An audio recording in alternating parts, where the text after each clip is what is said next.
Hello student, कैसे हैं आप। नेक्सस एजुकेशन पॉइंट में आपका स्वागत है। आज हम बात करेंगे एमपीएससी 007 भारत में राज्य की राजनीति इग्नू यूनिवर्सिटी। टॉपिक है बच्चों, भारत में सामाजिक आंदोलन विरोध आंदोलन के बीच संबंध बताइए, या भारत में विरोध आंदोलन की विशेषता बताइए। तो बच्चों, अगर आपके एग्जाम में भारत में विरोध आंदोलन आता है, चाहे वो सामाजिक के आंदोलन के साथ संबंध है या राजनीतिक है, तो आप इसी को आंसर को आप कर लीजिएगा, क्योंकि आपके एग्जाम में मोस्ट वेरी इंपॉर्टेंट है। चलिए देखते हैं विरोध आंदोलन होता क्या है। तो बच्चों, विरोध और मतभेद इस प्रकार अभिन्न अंग है कि मतभेद के बिना विरोध का कोई अर्थ नहीं है। आपको पता है कि जब किसी बात में जनता या सरकार में अगर किसी बात को लेकर या सरकार की नीतियों के बीच अगर मतभेद हो जाता है, या सरकार की नीतियों को जनता स्वीकार नहीं करती, या स्वीकार और जनता से उस नीतियों को बदलने की जब मांग करती है और सरकार उनकी बात को नहीं मानती, तो ये मतभेद हो गया। तो मतभेद होता है तो विरोध आंदोलन जरूर होता है, यानी सरकार की नीतियों के खिलाफ विरोध किया जाएगा उसका, या सरकार के कानूनों के खिलाफ विरोध किया जाएगा। और ये विरोध जो होता है वो विरोध आंदोलन के रूप में स्थापित होता है, और ये विरोध आंदोलन जो होता है समाज में चलाया जाता है, और ये विरोध आंदोलन ही सामाजिक आंदोलन के रूप में प्रस्तुत होता है। तो याद रखना, विरोध आंदोलन ही सामाजिक आंदोलन का एक रूप है। पहले मतभेद होता है, मतभेद के बाद विरोध होता है, विरोध के बाद सामाजिक आंदोलन होता है, और सामाजिक आंदोलन जो पुराना वाला होता है उससे नया सामाजिक आंदोलन बनता है। और नया सामाजिक आंदोलन जो होता है वो एक पक्ष से संबंधित होता है, जैसा कि मैंने आपको इस पहले वाले एग्जाम में 007 में बताया था। तो चलिए देखते हैं। तो आई होप आपको समझ रहा होगा विरोध आंदोलन या सामाजिक आंदोलन क्या है। तो विरोध आंदोलन ही सामाजिक आंदोलन का रूप होता है। बस एक तरह से आपको एग्जाम में उसी सामाजिक आंदोलन को एक विरोध आंदोलन के रूप में आपको प्रेजेंट कर दिया है। यदि किसी समूह में मतभेद और विरोध मिलकर अपने लक्ष्य, नेतृत्व और कुछ सीमा तक प्रेरणा व राजनीतिक संचार लेकर मानव संगठन का आधार तैयार करते हैं, यानी देख लीजिए, अगर किसी मतभेद हो गया, विरोध आंदोलन, अगर हमारे को आंदोलन करना है तो सभी लोग एकजुट होते हैं और फिर वो अपनी एक आंदोलन की प्रक्रिया स्थापित करते हैं। जैसे कि भारत के अंदर जो गांधी जी ने अंग्रेजों के खिलाफ जो आंदोलन करे थे, जो भी अंग्रेजों के जैसे रोलेक्ट एक्ट है, जलियांवाला बाग हत्याकांड था और खेड़ आंदोलन था, वहाँ पर सरकार और जनता में मतभेद हो गया, तो फिर वो विरोध करा गया भारत के द्वारा।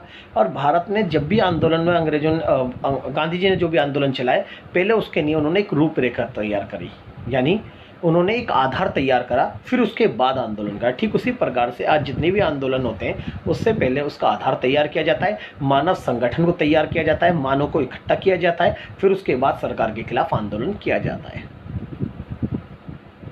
एक लोकतांत्रिक समाज में ऐसे आंदोलन को आमतौर पर सामाजिक आंदोलन के रूप में ही जाना जाता है। मैंने आपको बताया ना, विरोध आंदोलन ही तो सामाजिक आंदोलन है। अगर ये बताइए, किसान आंदोलन जो आंदोलन करा था, ये विरोध आंदोलन था, सरकार के कानूनों के खिलाफ विरोध करा था।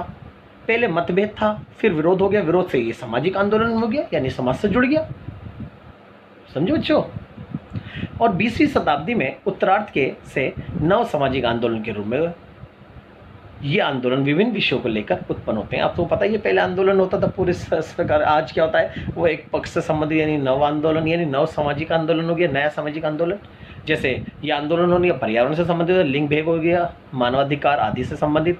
वास्तव में विरोध आंदोलन सामाजिक, आर्थिक, राजनीतिक या सांस्कृतिक रूप में अन्यायपूर्ण और असमान व्यवस्था के विरुद्ध गतिविधियां, यानी जो भी अगर हमारे देश के अंदर, समाज के अंदर सामाजिक, आर्थिक और राजनीतिक या सांस्कृतिक अन्यायपूर्ण, यानी अन्याय हो रहा है, अगर सामाजिक क्षेत्र में, आर्थिक क्षेत्र में, सांस्कृतिक क्षेत्र में अगर आम जनता या नागरिकों के खिलाफ, नागरिकों के प्रति अगर अन्याय हो रहा है या उनका शोषण हो रहा है, तो ये एक विरोध आंदोलन जो है वो एक गतिविधियां हैं जो इस समस्याओं को दूर करने का प्रयास करती है। विरोध आंदोलन सामाजिक आंदोलन का ही रूप है।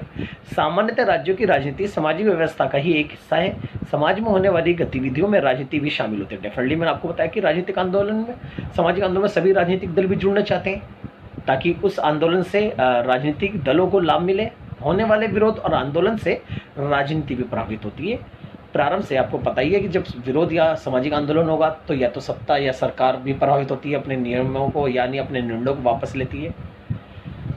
प्रारंभ में समाज राज्य में हुए विरोध व आंदोलन का प्रभाव राजनीतिक संस्था, उसके कार्यक्षेत्र व कर्तव्य आदि पर पड़ता है। विरोध व सामाजिक आंदोलन के महत्व व विशेषताओं को निम्नलिखित प्रकार से समझाया जा सकता है। पहला है, विरोध आंदोलन में एक समान विचारधारा के लोग। आपको बता दूं कि जो विरोध आंदोलन या सामाजिक आंदोलन होता है उसमें सभी एक समान विचारधारा वाले लोग होते हैं। जैसे कि एग्जाम्पल के लिए कि जैसे किसान आंदोलन हुआ उसमें सभी किसान विचारधारा वाले लोग थे। दूसरा, अगर मजदूर आंदोलन हुआ उसमें मजदूर की विचारधारा वाले लोग थे।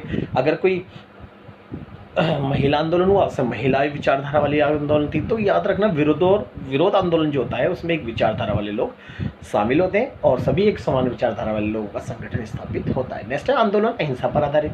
जितने भी विरोध या सामाजिक आंदोलन होते हैं वो सब अहिंसा पर आधारित होते हैं, यानी गांधी जी की जो अहिंसात्मक नीति है उसके आधार पर होते हैं। क्योंकि आंदोलन शांतिपूर्ण तरीके से, इसमें उपवास, हड़ताल, रैली, पुतला जलाना जैसी गतिविधियां शामिल होती है, लेकिन इसमें हिंसा नहीं होती, जैसे कि आज विभिन्न प्रकार के आंदोलनों में देखने मिलता है। फिर सत्ता या सरकार के विरोध से संबंधित जितने भी विरोध आंदोलन होते हैं वो सत्ता या सरकार के विरोध से संबंधित होते हैं। क्योंकि जो सत्ताधारी अगर निरंकुश है, जनता के हित के लिए कार्य नहीं कर रही या कर भी रही है तो जनता के हित के लिए कोई भी निर्णय नहीं ले रही, अगर सरकार की नीतियों या निर्णयों से अगर जनता प्रभावित है, अगर जनता का शोषण हो रहा है तो सरकार के खिलाफ वो विरोध आक्रोश उत्पन्न करती है और ये विरोध आंदोलन से ही संभव होता है।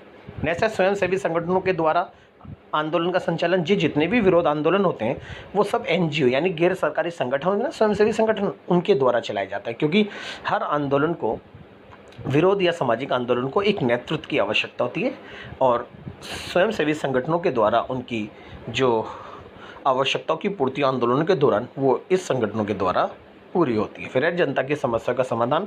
विरोध आंदोलन से समस्या, जो जनता की समस्या है उसका समाधान हो जाता है शांतिपूर्ण तरीके से। फिर जनता में जागरूकता उत्पन्न और साथ ही साथ में विरोध आंदोलन से लोगों को जागरूक होता है, लोगों को अपने अधिकारों के प्रति ज्ञान होता है, इसलिए जनता में जागरूकता उत्पन्न होती है। फिर आदर्श व्यवस्था की खोज, क्योंकि विरोध आंदोलन या सामाजिक आंदोलन से एक आदर्श व्यवस्था की खोज करना चाहते हैं। अगर यह आंदोलन, जैसे गांधी जी ने अपने आंदोलन के माध्यम से अंग्रेजों को देश से बाहर निकाला और भारत को एक आदर्श व्यवस्था के रूप में स्थापित करा, भारत पूर्ण स्वराज्य जब देश बन गया तो ये एक आदर्श व्यवस्था थी। और आदर्श व्यवस्था में जो गांधी जी ने जो ख्वाब देखे, जो लोकतंत्र, समाजवाद, गणराज्य और धर्मनिरपेक्ष जैसे राज्य की जो उन्होंने एक कल्पना करी थी वो हमारे देश के अंतर्गत अपनाएगी। इसलिए भारत एक जो आंदोलन होते हैं वो एक आदर्श व्यवस्था की खोज करते हैं। फिर है व्यापक जन संगठन। जो आंदोलन होते हैं इसमें व्यापक जन संगठन होता है, बहुत सारे संगठन, एनजीओ, स्वयंसेवी संगठन इससे जुड़ते हैं और जिससे लोगों की आवश्यकताओं को पूरा करते हैं। तो ये क्वेश्चन जो था विरोध आंदोलन था, तो इसे बहुत अच्छी तरह कर लीजिए, आपके एग्ज़ाम में आने वाली पूरी तरह संभावना है। अगर आपको हमारी वीडियो अच्छी लगी हो तो हमारे चैनल को सब्सक्राइब करें, लाइक, कमेंट, शेयर करना ना भूलें।